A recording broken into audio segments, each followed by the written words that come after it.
Hello, everyone. It's my pleasure to share some information with you on two key decisions that your council made at yesterday's council meeting. As you know, that since council started their term a year and a half ago, it's all been about water for both council and staff. And we understand the importance of having clean water for our residents. And I just wanted to ask you if you knew that over the last 2.5 years in the Pritchard Water Service area, there's been 203 water quality advisories. In the local Rose Valley Water Service area, including Lakeview Heights, 230 days of water quality advisories. In the Sunnyside Water Service District, 208 days of water quality advisories, and for West Kelowna Estates, 249 days. So for the last 2.5 years, we've had 890 days of water quality advisories in total in those 4 service areas, compared to only 13 days in the Powers Creek water treatment plant service area. So there's the difference between a first-class water treatment plant that has just the bare necessities as far as treatment. So I'm really pleased to say, first of all, that we're going to combine the Pritchard Water Service area, the local Rose Valley Water Service area, the Sunnyside, and West Kelowna Estate Service area into one service area, the Rose Valley Water Treatment Plant.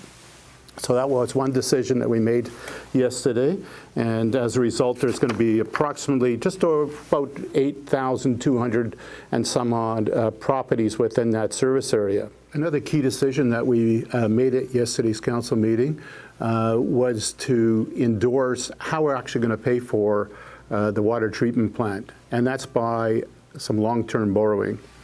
But just, I'd like to back up and just review some of the key steps that we've made over the last year and a half. Well, one is we do have a $41 million grant from the federal and provincial governments. And what we did is we secured an extension of that grant until the year 2022. And actually, I'd like to thank the Premier of British Columbia for helping with that. He actually met with myself in March of last year here in City Hall, and he agreed to that extension of the grant. So much appreciated for his support. So we have the grant secured until 2022.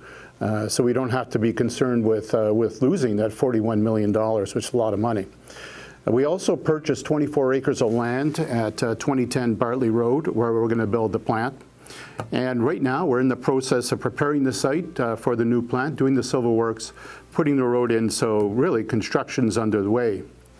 So how do we go about paying for the water treatment plant? Because the water treatment plant's going to cost more than $41 million, and it's going to cost more than what our reserves are on top of the $41 million. So as a result, we need to borrow up to $23.5 million. I say up to $23.5 million. So how are we going to do that? Well, we thought the best way, the most affordable way for the property owners in the service area is to just add $34 to what they're currently paying towards the design, build, and financing of the water treatment plant. That $116 is being currently paid through their water utility bills. So it's an annual payment of $116. And what's planned is to have that $116 grow to $150. So it's planned increases over the next 2 years. So that $150 is going to be then in 2022 taken from the utility bill and put into a parcel tax, and that $150 will pay for up to $23.5 million of monies that we may need to build the water treatment plant. So really pleased with that. It's affordable. If a property owner does want to pay up front and not worry about $150 water parcel tax, they can pay $2,815 at one shot, and that's their portion of the financing looked after. So it was a really good day yesterday. We've made the decision to make the one service area for the Rose Valley Water Treatment Plant, and we've also believe that we've come forward with a financing solution which is affordable and which will allow us to complete the building of the Rose Valley Water Treatment Plant, and we're going to have clean water for more than half of our residents. So just a great day as we continue to move forward with services that you deserve as residents of West Kelowna.